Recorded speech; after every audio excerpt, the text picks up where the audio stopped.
வள்ளல் பெருமான் சுப்பிரமணிய தத்துவத்தை மட்டும் கடந்தவர் கிடையாது. பிரம்மா, விஷ்ணு, ருத்திரன், மகேஸ்வரன், சதாசிவம் என்னும் ஐவராதிகளையும் வென்றவர். இவர்கள் இந்த ஐவராதிகள் அனைவரும் ஐந்தொழில் புரிபவர் என்று நமக்கு தெரியும். வள்ளல் பெருமான் ஒரு இடத்தில் சொல்கிறார், என்னுடைய கடைக்கண் பார்வையால் பஞ்ச கருத்தாக்கள் தங்கள் தங்கள் தொழிலை நடத்தி கொண்டு இருக்கிறார்கள் என்கிறார்.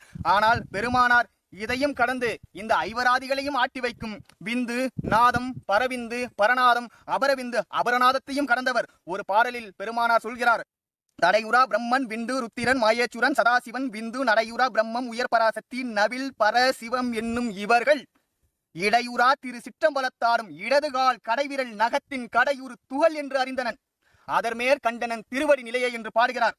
இப்படிப்பட்ட இந்த உயர் பராசக்தி நவில் பரசிவம் முதலான கடவுளர்கள் கூட கனவில் கூட இதுவரை பார்க்காத திக்ராந்தம், அதிக்ராந்தம், சம்மௌனம், சுத்தம், அதீதம் போன்ற வெளிகளை கடந்து அருட்பெரும் ஜோதியாக வள்ளல் பெருமான் திகழ்ந்து கொண்டிருக்கிறார்.